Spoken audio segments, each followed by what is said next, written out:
All my dear viewers and subscribers, welcome you once again to my class. And in this class, I am going to discuss the issues of grammar related to future perfect tense and future perfect continuous tense.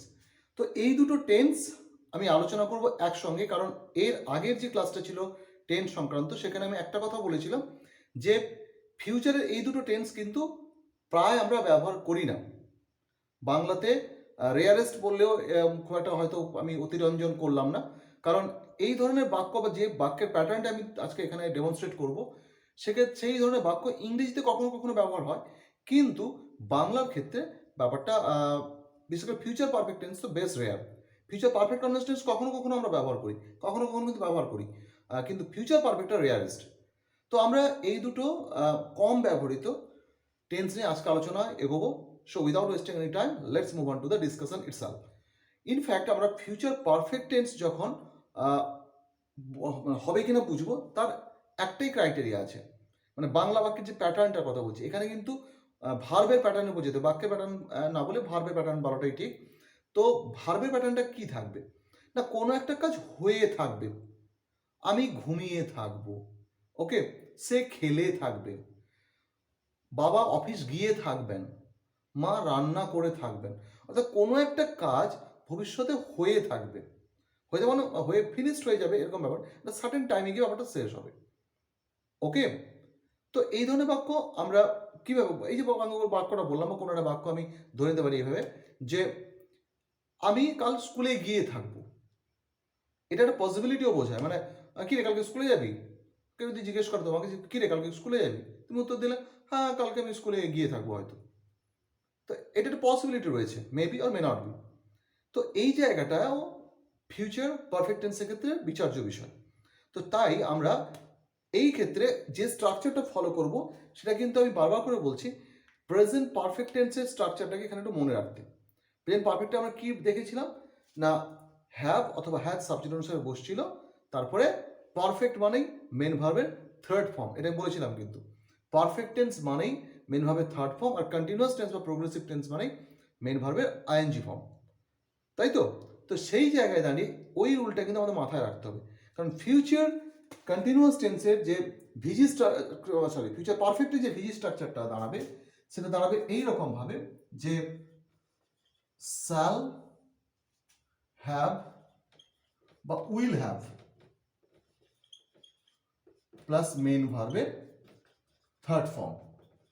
ব্যাপারটা তাই দাঁড়ালো। অন্যভাবে যদি কেউ বলে sir shall R will তারপরে have, হ্যাঁ সেটাও বলা যেতে পারে। এটা যদি কেউ এভাবে লিখতে চায় যে শ্যাল আর উইল প্লাস তার সঙ্গে হ্যাভ প্লাস তার সঙ্গে মেন ভার্বের থার্ড ফর্ম, কোনো সমস্যা নেই, ব্যাপারটা একই। তাহলে আমি যে প্রেজেন্ট পারফেক্ট টেন্সে যে ব্যাপারটা বলেছিলাম যে হ্যাভ তারপরে মেন ভার্বের থার্ড ফর্ম, ব্যাপারটা কিন্তু এখানে অ্যাপ্লাইড হয়ে যাচ্ছে, তাই না? তো পারফেক্টিভ যে ফর্ম, তার মেন জায়গাটা এটাই।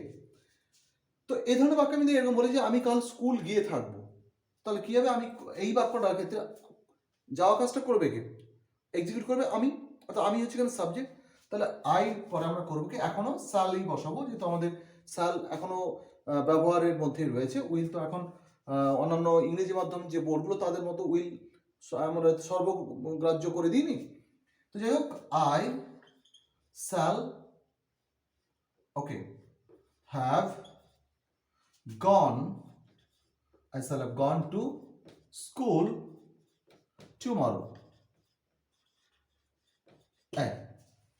I shall have gone to school tomorrow, আমি আগামীকাল স্কুল গিয়ে থাকবো। অথবা যদি এরকম কেউ এটা বলতে চান যে তুমি বিকালে টেনিস খেলে থাকবে, তাহলে কি হতে পারে, you will have played tennis in the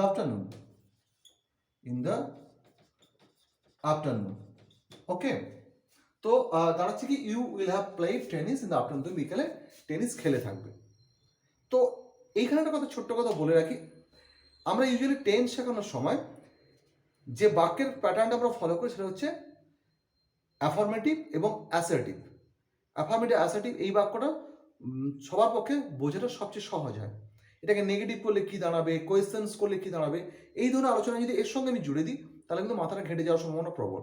তাই এটাকে আমি ওই জটিল জায়গায় নিয়ে যাচ্ছি না। যতগুলো টেন্স আমি আলোচনা করেছি এখনো পর্যন্ত, এটাই লাস্ট আজকের পেজ টেন্স সংক্রান্ত। তো সেখানে অ্যাসার্টিভ, অ্যাফার্মেটিভ এই স্ট্রাকচারটাই আমরা ফলো করি, শুধু এখানে নয়, অন্যান্য গ্রামারের যে বেসিক রুলসগুলোকে ডেমনস্ট্রেট করার ক্ষেত্রে এই স্ট্রাকচারটাই আমাদের সবচেয়ে হেল্পফুল হয়। মানে আমাদের থেকেও বড় কথা হচ্ছে লার্নারদের জন্য আমাদের এই ভাবনাটা থাকে। তো যাই হোক, আমরা এইটা কিন্তু ব্যাপারটা বুঝে নিলাম যে কি ভবিষ্যতে কোনো একটা কাজ হয়ে থাকবে এরকম যদি বোঝায় তখন ভার্বের ফিউচার পারফেক্ট টেন্স হয়। এবং সেই ফিউচার পারফেক্ট টেন্স যখন আমরা ওটাকে ইংলিশ স্ট্রাকচার বা ইংলিশ সিনট্যাক্সে নামাবো তখন তার স্ট্রাকচারটা দাঁড়াবে এরকমভাবে। অ্যাকচুয়ালি সাবজেক্ট অবজেক্ট এই জায়গাগুলো আমি আর বলছি না, কারণ আমি শুরুতেই বলেছি tense is exclusively related to verb. তো আমি ভার্বের স্ট্রাকচার বা ভিজি বা ভার্বাল গ্রুপের স্ট্রাকচারটা কেমন হবে সেটাই দেখিয়েছি। যে কি দাঁড়াচ্ছে, শাল হ্যাভ বা উইল হ্যাভ কর্তা অনুসারে, তারপরে মেন ভাবে থার্ড ফর্ম। পারফেক্ট মানেই মেন ভাবে থার্ড ফর্ম। প্রোগ্রেসিভ বা মানে কন্টিনিউয়াস টেন্স মানেই মেন ভাবে আইএনজি। এটা একদম মাথার মধ্যে প্রিন্ট হয়ে যাওয়া উচিত। ওকে, তো সেখানে দাঁড়িয়ে আমরা এই জিনিসটা কমপ্লিট করে নিলাম। এরপরে যে জায়গাটা থাকবো আমি, তার ফিউচার পারফেক্ট আমরা কভার করে নিয়েছি। এরপরে আসবে কিন্তু ফিউচার পারফেক্ট কন্টিনিউয়াস টেন্স। তো ফিউচার পারফেক্ট কন্টিনিউয়াস টেন্স বুঝতে গেলে সোজা কথা একটা আমি বলে নিই, প্রেজেন্ট পারফেক্ট কন্টিনিউয়াস টেন্সটা একটু মনে রাখতে হবে। ওকে, তো প্রেজেন্ট পারফেক্ট কন্টিনিউয়াস টেন্সের ক্ষেত্রে কি শিখিয়েছিলাম আশা করি সবার মনে আছে, যে কোন একটা কাজ কিছু সময় ধরে হচ্ছে, এই তো মধ্য বিষয়। আমরা কন্টিনিউয়াসের সঙ্গে প্রেজেন্টের ক্ষেত্রে বলেছিলাম কন্টিনিউয়াসের সঙ্গে পারফেক্ট কন্টিনিউয়াস টেন্সের ফারাকটা ওটাই, যে কন্টিনিউয়াসের ক্ষেত্রে একটা কাজ হচ্ছে, পারফেক্ট কন্টিনিউয়াস টেন্সের ক্ষেত্রে একটা কাজ হচ্ছে, মানে প্রেজেন্টের ক্ষেত্রে বলছি। দেখেও মনে হবে ভার্বের যে চেহারাটা একই রকম, শুধু কন্টিনিউয়াসের ক্ষেত্রে কোনো সময়ের উল্লেখ থাকে না, আর পারফেক্ট কন্টিনিউয়াস টেন্সের ক্ষেত্রে সময়টা উল্লেখ থাকে। একটা নির্দিষ্ট সময় থেকে এতক্ষণ কাজ হচ্ছে, বা একটা just period of time, 10 minute, 1 ঘন্টা, 2 ঘন্টা, 2 দিন, 5 বছর, যেটা বলা হতে পারে। তো এইটা মাথায় রেখে আমরা ফিউচার যদি পারফেক্ট কন্টিনিউয়াস টেন্সটা বুঝতে যাই, তারা মিনসটা কি, ভবিষ্যতে কোনো একটা কাজ কিছু সময় ধরে হতে থাকবে।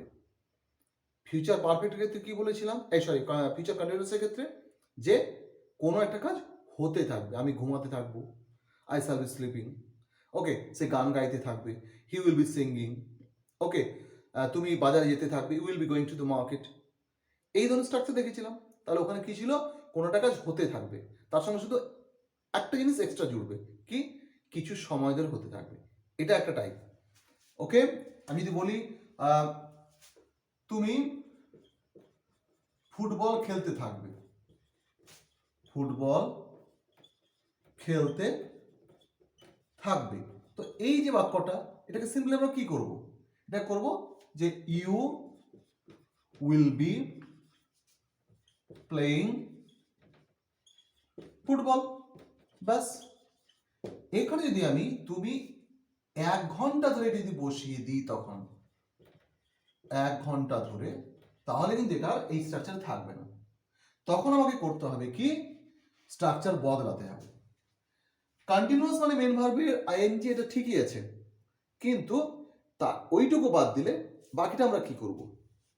তো প্রেজেন্ট পারফেক্ট কন্টিনিউয়াসে কি করেছিলাম, হ্যাভ বিন মেন ভার্বের আইএনজি। তো এখানে আমাদের ভাবতে হবে quite naturally shall have been, will have been. স্ট্রাকচারটা দাঁড়াবে এরকম ভাবে, কর্তা অনুসারে shall have been or will have been plus main ভার্বের আইএনজি ফর্ম। তো এই জায়গাটা দাঁড়িয়ে আমরা করব কি, স্ট্রাকচার নামাবো, তুমি ফুটবল 1 ঘন্টা ধরে খেলতে থাকবে। তাহলে আমরা কি করব, you will have been playing football, পেয়ে গেছি। তাহলে you will have been playing football for 1 hour. এই ফর আর সিন্সের গল্পটা আমরা এর আগে শিখে গেছি, ওই রুল নিয়ে আর কোনো সমস্যা নেই। তাহলে you will have been playing football for 1 hour, তুমি 1 ঘন্টা ধরে ফুটবল খেলতে থাকবে। ওকে, তো মধ্যা বিষয়টা হচ্ছে এটাই। এছাড়া ফিউচার পারফেক্টে একটা টাইপ, এবং এখানে একটা টাইপ আমি ইচ্ছে করে ড্রপ করব, কারণ এই টাইপগুলো খুব রেয়ার। যে ফিউচার পারফেক্টের ক্ষেত্রে ওই টাইপটা হচ্ছে বাবা আসার আগে আমি এইটা করিয়া থাকিব। যদি এরকম থাকতো, সেইটা একটা টাইপ আছে। আর এটার একটা টাইপ আছে যে তুমি পৌঁছানোর আগে আমরা ফুটবল খেলতে থাকবো, এটা একটা টাইপ হতে পারে।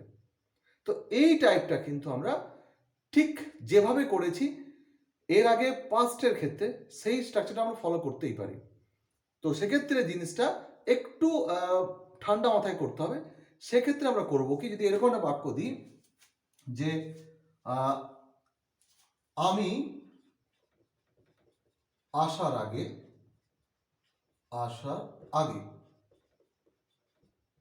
তুমি 1 ঘন্টা ধরে ফুটবল খেলতে থাকবে। তো এটা তো আমার হয়ে গেছে, you will have been playing football for 1 hour. তাহলে এটা যদি বাড়াতে হয় তাহলে কি দাঁড়াবে, বিফোর আই কাম। এটা কিন্তু প্রেজেন্ট ইনডেফিনাইটে হবে। আফটার বিফোর রুলস সেটা আমাদের মাথায় আছে, সেটা এখানে অ্যাপ্লাই করবো আমরা। শুধু এইখানে সেকেন্ড যে অ্যাকশনটা আসছে, যে অ্যাকশনটা বেরিয়ে গেল প্রেজেন্ট পারফেক্ট কন্টিনিউয়াস টেন্সে, সেটা চলে গেল। সরি বলছি ফিউচার পারফেক্ট কন্টিনিউয়াস টেন্সে যেটা থাকলো সেটা বেরিয়ে গেল। তো সেক্ষেত্রে বাদ বাকি অ্যাকশন যেটা পড়ে থাকলো, দুটো অ্যাকশনের মধ্যে একটা রেডি হয়ে গেছে, তার এক্সিকিউশন হয়ে গেছে, বাকি রয়েছে সেকেন্ড ওয়ান, সেটা তো প্রেজেন্ট ইনডেফিনাইটে যাবো। বা সিমিলারলি এবং যদি বাক্য ধরি আমরা যে সে পৌঁছানোর আগে পরেও হতে পারে, ট্রেন ছেড়ে থাকবে, স্টেশন ছেড়ে থাকবে। তো এই যদি বাক্য হয় তাহলে আমরা কি করব, সে পৌঁছানোর আগে ট্রেন স্টেশন ছেড়ে থাকবে। তাহলে আমরা করব কি, the train will have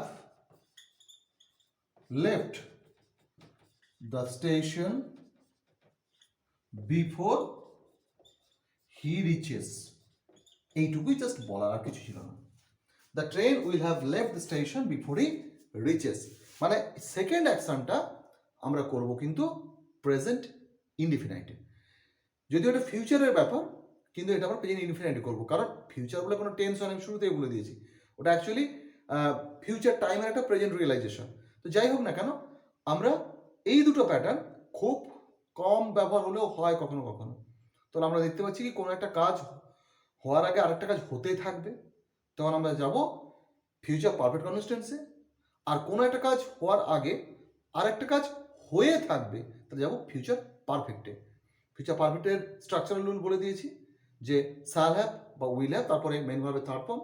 R future perfect continuous টেন্সের স্ট্রাকচারাল রুল হচ্ছে শ্যাল হ্যাভ বিন অথবা উইল হ্যাভ বিন কর্তা অনুসারে, তার সঙ্গে মেন ভার্বের আইএনজি। সো এইটুকুই বলার, অতিরিক্ত মাথা ঘামানোর কোনো দরকার নেই, শুধু স্ট্রাকচারাল রুলটা মাথায় রাখো। এবং এইটুকু মাথায় রাখো, যদি দুটো অ্যাকশন একটা বাক্যের মধ্যে থাকে, তাহলে সেকেন্ড অ্যাকশন যেটা আমরা মানে বলছি, সেই অ্যাকশনটা কিন্তু ডেফিনেটলি হবে প্রেজেন্ট ইনডিফিনাইট টেন্স। সো এই দুটো টেন্স সম্পর্কে বেসিক, এবং আমার বলা ভালো বেসিক কেন, যথেষ্ট কম্প্রিহেন্সিভ একটা আলোচনা আজকে হলো। তো আজকে এই ক্লাসটা এখানেই শেষ করা যাক। সবাই ভালো থেকো। টেন্স তো শেষ হয়ে গেল, ডেফিনেটলি এরপরে টেন্স রিলেটেড অন্যান্য বিষয়গুলো আসবে। তো সেগুলো কি কি, ভয়েস আসবে, ক্লজ আসবে, অন্য জিনিস আসবে, বা গ্রামারে আরও যে 101খানা বিষয় রয়েছে, সেগুলো আস্তে আস্তে করে আমরা আলোচনা করব। আপাতত এই ক্লাস আজকে শেষ হোক। সবাই ভালো থেকো, খুব ভালো করে সরস্বতী পুজো কাটাও। ওকে, meet you in the next class. Stay well, stay connected, and of course, thank you all.